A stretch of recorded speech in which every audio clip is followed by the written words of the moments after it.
welcome to Chamber Connection. I'm Pam Roman, the Executive Director for the Clay County Chamber of Commerce, and this is Clay County's Day. Today I have a unique person with me that does unique ideas, and that's about the best way I can describe it, because this isn't your just everyday ordinary person.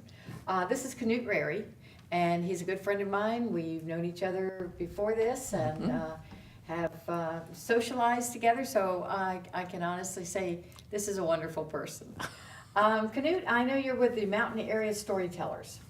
Yes. And there's a lot going on that Yes. you have promoted for this. Y'all have just kind of come out of the woodwork going gangbusters. So, Yes.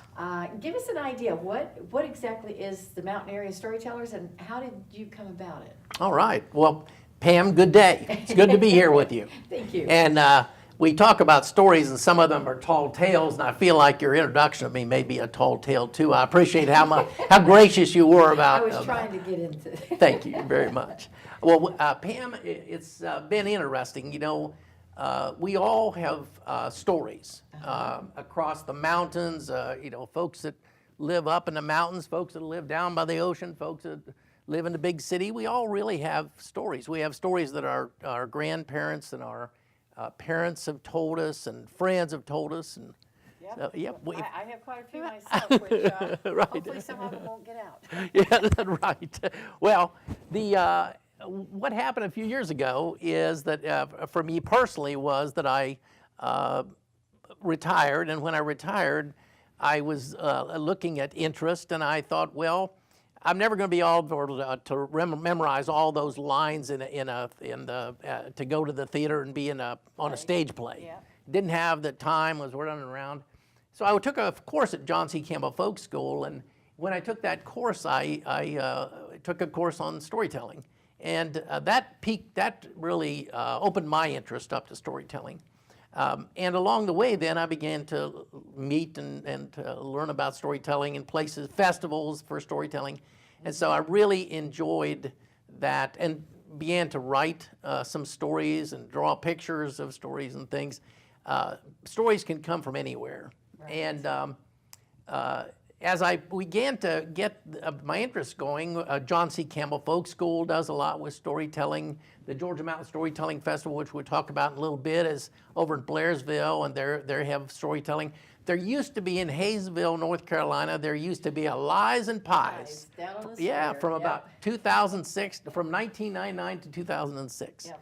And stories are a way of us, it can be entertainment, it can be educational. Teachers use stories all the time. Librarians always have a story time for children. And it also can be cultural preservation in the sense that our history, passing down the history, whether it's the history of the Cherokee Indians, or whether like down in Dahlonega, or not in Dawsonville, it's the history of racing in the United States, NASCAR, you know, the whole story of racing. So there's all kinds of stories. And we decided, and this has only been in the last year, we formed a group called the Mountain Area Storytellers. Mm-hmm. And we started to meet at the library in Young Harris, and at the library over in Hayesville. And we had 2 or 3 folks would come, and we critique our stories so we could kind of see how we're doing. It's particularly in regard, it's a performance in a sense, because you can tell a story with your hands like this, which is a message, or you can be telling your stories and you're moving your hands back and forth. Yes. So a lot of people do.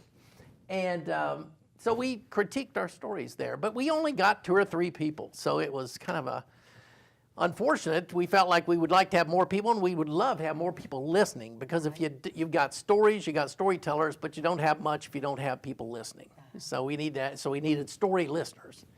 And so only 6 weeks ago, we thought about opening up in the evening for maybe an hour someplace. We would tell stories and see if people would be interested. And so the idea mushroomed into, well, what about poetry, and what about writers that have written short stories, and what about singer-songwriters? Right. And so we decided that we would see if we could find a place, and we did. We found a little coffee shop in Hayesville, North Carolina. The FedEx store, everybody knows it as yes, the FedEx yes. store. Keep me posted. Yes, keep me posted. But it's got a coffee shop and a wine shop, and we rented the space, the Mountain Area Storytellers. And last Friday night, as I was saying earlier to you and off the air, we had at 4 o'clock there were nobody signed up to tell a story or be a poet or write or read a story. There was nobody signed up to play music. There was no audience there. It was 4 o'clock because it started at 6. Right.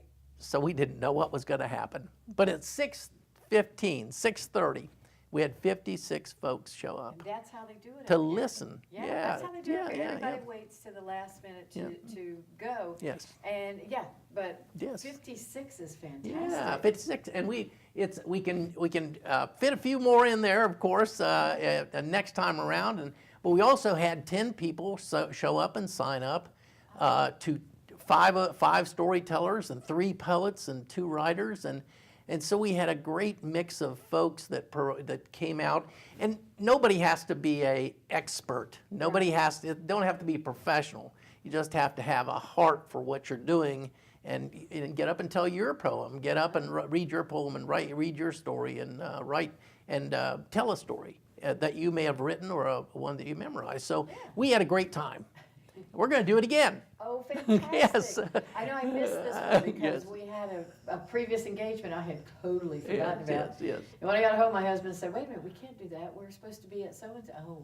Oh. So I'm booking the next one where Excellent. I make sure we're there. Great. Well, it's February the 22nd. Okay. That's a Friday again. It's Yeah. at 6 a.m. And since I like to be in bed about 8:30, it's going to be over at 7:30. Okay. So from 6 to 7:30, there again on the corner, on the square in Hayesville, across from Angelo's and beside where the FedEx store is. Yep. It's the coffee shop. It's the corner coffee and With wine the little shop. green awnings. Oh yes, beautiful what they've done to the square there. And that store is particularly a pretty one. It so, is. Yes, yes. And you've picked a perfect place to have this because it is it's just perfect for that. Yes, yes. We've got several. We got 4 restaurants downtown. We've got There- lots of things going on downtown. So we're hoping that we can be a part of that, complementing that for folks. So Well, maybe the chamber can reinvent the pies and lies down on the square once a Maybe month. so, maybe and we'll so. see what we can put We'll see. together for because I love that Yes. that concept. Yes. It was fun. yeah, let's Now, see. what was one of the most interesting stories that was told that night? Do you remember? What Well, struck you? yes. Gail Cox told a story about visiting a funeral home where there was a person there that she thought was someone she knew. They were deceased. Oh, okay. And when she did, she accidentally fell into the casket. Oh no. Okay, I mean, it was the most embarrassing thing in the world. But and then it turned out, she found out that the person, she didn't know the person. Oh no. She was in the wrong, you know how they'll have several people in a funeral home, and she was in the wrong spot. Oh, Anyway, it was, Did she win the contest? well, we don't, it's not a contest, there are no contest here. contest, No, no prizes, just- no prizes, just show up and we're not judging anyone, so no. So that was the best story, and there was a beautiful poem, a lady who always had wanted a kitten, and because of her childhood circumstances, couldn't have a cat, and she wrote a poem about this feelings that she had about that, and ultimately in the end of her life, now she has a cat, you know. But it was a beautiful poem about that. So. Was that Hattie? No, Hattie told a story. Now, our friend, we have a mutual friend, Hattie, and Hattie got up and actually told about a story about how she met her guy. Her new guy. Yes. Yes, So Hattie, we yeah. heard. So we had a variety, and then another fellow told a story about a date. His father had told him because of the business they were in, he couldn't date anyone that was involved in the business. Jim Davis did this, and he told this story of how he was going off to college, and he thought he was leaving his work with his dad, so he thought it would be okay if he took this lady out, and all the mishaps that happened in that process. Oh my gosh, yeah, yeah, that's, yeah. well, Yeah. I'm sorry I missed it, and it sounded like it Come on was down, yeah. absolutely fun. Yeah. To be able to get into it, if somebody wanted to Yes.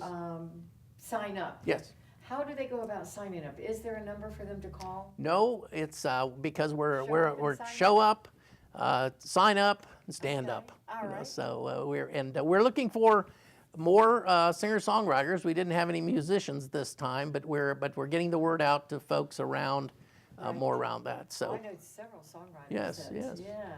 Yeah. Oh my goodness. Yeah. What is the other? There's another one there. Oh, Y'all we- are the Mountain Area Storytellers. Yes, And then yeah. there's another group. well, we actually support and are through volunteers and through working. We work with the festival. We have a festival in this area, which is a great thing. I attended And last year. this is the 5th year, I think. It could be the 6th, and I'm going to say I'm pretty sure it's the 5th year. But it's in Blairsville. It's the Georgia Mountain Storytelling Festival. I went to Yes. that, and that was incredible. Yeah, There were some yeah. wonderful stories. Oh, they're wonderful stories, and they also do have singer-songwriters that come to it and tell their stories. A lot of people may not know that a singer-songwriter event, often the singer or that's playing the guitar, playing whatever the instrument is, they usually tell a story about how they got started or how the music that they play. And so that's a part of the Georgia Mountain Storytelling Festival as well. And that's April, and I make sure I look at the date here, 12th and 13th. Okay. Yeah, April 12th and 13th. So that's going to be a great event. A fellow named Adam Booth is going to be there, and Bobby Norfolk. I've seen an Ed Strivender. I actually personally have told stories with Ed and with Adam, and Bobby's been at events where Bobby's are, and Dovey Thornton, who is a Cherokee Native American, they'll be hear some Cherokee background stories about the historical things of that, and Claudia Schmidt is the guitarist. She is the singer-songwriter that is going to be there. So, but there are going to be family events on Saturday morning. There are going to be children's and school children. Actually, there'll be folks from Union County, children from Union County schools will be there on Friday. Okay. And lots of things for adults the whole time, some workshops and the opportunity to hear some great stories, including there'll probably be an opportunity for an open mic there where people can come and sign up. First come, first Well, serve. we're going to take a quick break, and then we're going to come right back and have Kanute tell us some more about this. And then I'll also go over a lot of the activities that are going on in Clay County. So we'll see you in a few minutes.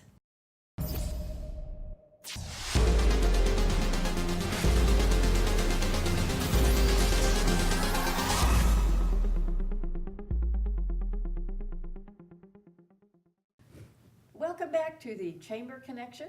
And once again, my name is Pam Roman. I'm the Executive Director with the Clay County Chamber of Commerce. This is the Clay County Week. And we are so happy that you've tuned in. I just want to say a shout out to the Chamber Diamond members. Without them, our institution, our chamber really has a better opportunity to do a lot of the things that we do with our diamonds. And that's the Blue Ridge Mountain EMC, Clay County Government, Erlanger Murphy Medical Center, Harris Cherokee Valley River Casino, Ledford and Parker, Nichols and Nichols, PA, Wilson Financial Group, and Windstream Communications, of course this one, and Young Harris College. So we want to thank you very much to all the Diamond members, and thank you for being with us. Schedule of events that are coming up. I'm gonna randomly throw them out there to you so that you can kind of mark your calendars, because in April, the 20th, is our Easter egg hunt.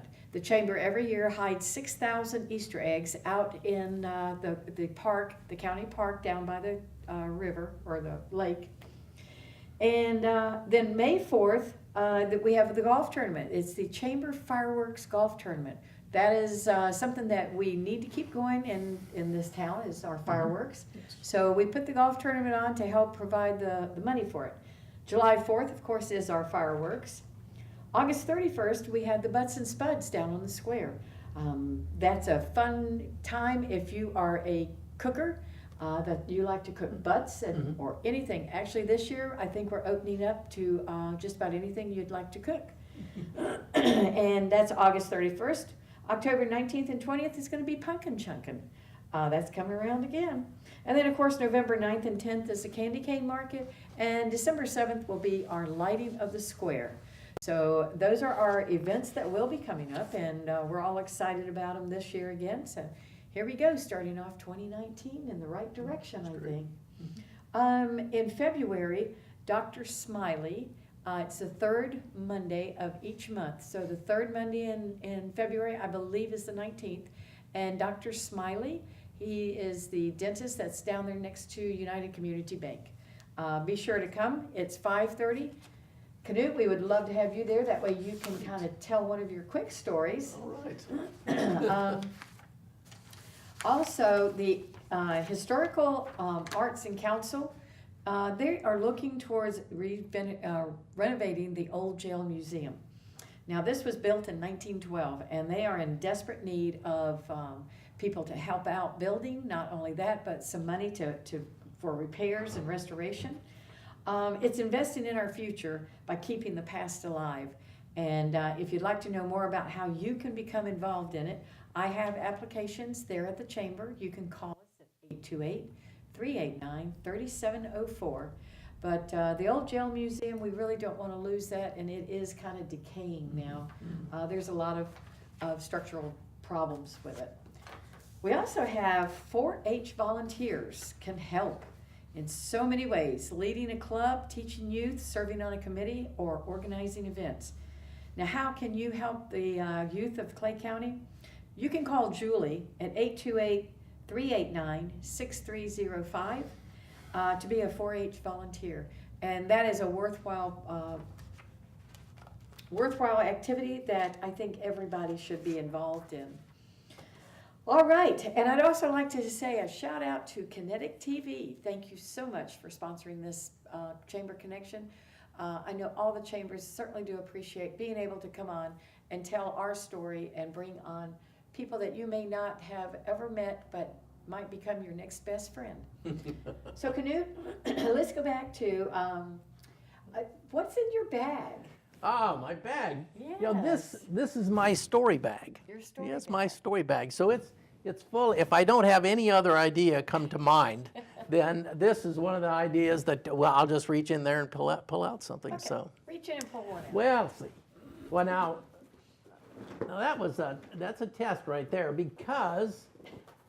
Well, first off, I So want you to didn't think I'd tell just you? very quickly, I'll say that I carry. I talked earlier about preservation of culture and about family history, Right. and I'll say that this is my Aunt Arlene because when I was a little boy, I was raised by my Aunt Arlene. My mother had passed away, and so she gave this picture to us when she was 75 years old, when she was still with us, and I take it everywhere I go in my bag so that to remember Aunt Arlene and what she did for me. So that's one of the things in the bag, just a remembrance. Yeah. And I've got all kinds of other things in the bag. I've got Cracker Jacks. Remember Cracker Jacks? love Very those. cool. Yes, Yeah, you can still buy them actually in Ingles.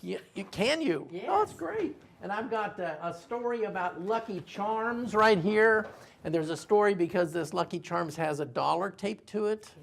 And so that's a whole nother story that goes on. And I did bring a story with you when you're ready to tell you about my neighbor Helen and her cat, Okay, Inky. I think we're ready for it. Do you think so? Yeah, Okay. let's go for it. Well, you know, I moved up here in 1990, and I moved up off of Ledford Chapel Road. A lot of people know it because of the boat ramp that's out there. And Helen and I were neighbors. We had little small houses and Helen was there. And at that time, in 1990, she was between 85 and 90 years old. Wow. And her sister, Dot, who was between 80 and 85, took care of her. And they drove all over the place and shopping and food shopping and things. But we got to the point in a relationship where I could just stop in and she would be there. And she'd be always sitting in her easy chair and she would be either looking at the TV, Braves baseball, or she'd be looking out toward the lake, which she loved to do. One day I walked into the house, and all of a sudden, out of the corner of my eye, I saw this black streak run behind the sofa. And I said, Helen, what is that? And Helen said, well, that's my new cat, Inky. Yeah, Inky. She said it was a little black cat with a little bitty white on it. And her sister, Dot, and she went to the pound, and they got Inky. And yeah, it was wonderful. God bless them. And they found a place for the food bowl and the water bowl and the litter box. And Inky found a place in the sun. And I knew Helen for a number of years before I moved over to Rabun County temporarily. And Helen, the cat and I never did get to know each other too much, but she at least didn't run away when she was on Helen's lap when I came in. But one day, Dot called me and said that Helen had passed away. Oh, how sad. And I had promised Helen that if anything ever happened, that I would make sure that Inky had a home. And so I said to Dot, don't take her back to the pound, because Dot wasn't really a cat person. And so we got Inky, came over, I got Inky and took her home. And my wife Kathy and I loved Inky, and she loved us. And I got a job offer to go to Alaska. Oh, okay, and we were trying to figure out what we're going to do, and finally Kathy said, well, we can't send Inky back to the pound. Yeah. So okay, I agree. So we loaded up the car, we put a litter box inside of a big old cardboard box, we put food bowls behind the seat, and we brought Inky out, and of course Inky coming through that door thinking she was going to the vet, she just turned into claws and paws. But we got her in the car and we put her in there, and she disappeared under the seat, and she was under there for 14 days on the way to Alaska. Oh, we watched that litter box as if we were looking at a newborn baby, seeing if it was ever going to pass anything. We got to Alaska. Inky lived with us there and grew old with us while we were there that 5 years, and Inky passed away. Oh. She's buried today on the edge of a glacial stream. She's covered with moss, covered rocks. The trees are draped over, and there are flowers growing on that spot back there in the back of the yard. And we came on home, and Inky came home in spirit with us. We stayed were at home for about 2 years, and then we were looking through some boxes, and we found a box that had a file in it, and the file said, Helen's cat. Oh. We'd never seen it before. We opened up the file, there was one piece of paper in there. We looked at it, and the piece of paper said, Inky's name was not Inky. On that piece of paper from the veterinarian, it said Inky's name was Lucky. Oh. And we really felt like Inky may have been really lucky to find us and not have to go back to the pound, but we felt like we were really lucky because of all the love we had between Inky and us. Oh, that Yeah. makes me want to cry. Yeah. So it's a lucky Inky. That's right, Lucky Inky. Yes, yeah. Now that's spinning a story that gets you so involved, and I can see you burying him, Yes. Inky, right Yep. there in that beautiful area. I'm thinking, gee, I hope my husband does the same for me. Who knows? Well, thank you for asking for me to tell a story. And Yeah. we're excited about storytelling in our community in North Georgia and Western North Carolina and Hayesville. Yeah. And I want people to come out to the open mic on February the 22nd, and to the Georgia Mountain Storytelling Festival on April 12th and 13th. That storytelling festival is Yes, yes, absolutely yes. one of the things you should Yeah. do if you've never been to it. It was wonderful sitting there in this very big auditorium Yeah. and being able to listen to all these Yes. stories. And I just thought it was just great. Yeah, and I wanted to make sure to say that the Chamber has a calendar. Yes. And if you go to the Chamber of Commerce calendar, you'll see those group sessions that we have during the week in the Young Harris Library and over in Hayesville the library. And you'll see the events after the February 22nd and March 22nd. We're going to be going on, and the dates will be on the Chamber calendar, which we love. So thank you so much. Yeah, and the Chamber, we should be getting out our whole entire brochure for the whole year. Yep. And people can come by and pick that up, and it tells you all year long exactly what's going on in Clay County. So it's just, it's kind of a thing that we do every Yes. year. As soon Great. as somebody sends us their information, we start our calendar. Yes, So good. all of you organizations out there, please be sure and call the Chamber and yes. give us what's going on. But we really appreciate this. I hope this really makes people come and see what actually goes on. It would be a fun time, and then do you all go out to eat afterwards, kind of, or? Well, everybody, sometimes the people bring the food in. You can bring food in. Angelo's will do a carry out, and possibly some of the other restaurants will do the carry out. I don't know about the others, but folks can bring food in if they want to eat it between 6 and 7:30 if it's too late to eat after 7:30. But we also think that's a great idea, and folks, that's a great way to get the restaurants involved in this too. Yes, but folks do go out at 7:30, for dinner after the event, so that's fun. Very much fun. So, well, appreciate you all being here. We appreciate Kinetic TV and allowing us to be here. And just a real quick, on March 8th through the 10th and March 15th through the 17th, it's Come Blow Your Horn. It's the comedy by Neil Simon, and it's going to be performed at the Peacock Performing Arts Center, or the Peacock Playhouse. So be sure and check that out. And once again, if you have any questions, you can always call the Chamber, 828-389-3704. And thank you so much for being a part of our morning. And thank you, Kanute, for You're welcome. adding some light and some Great. to the conversation. I enjoyed it. We're going to have him back, I think. Okay, that sounds like a plan. We'll look forward to it. Okay, thank you.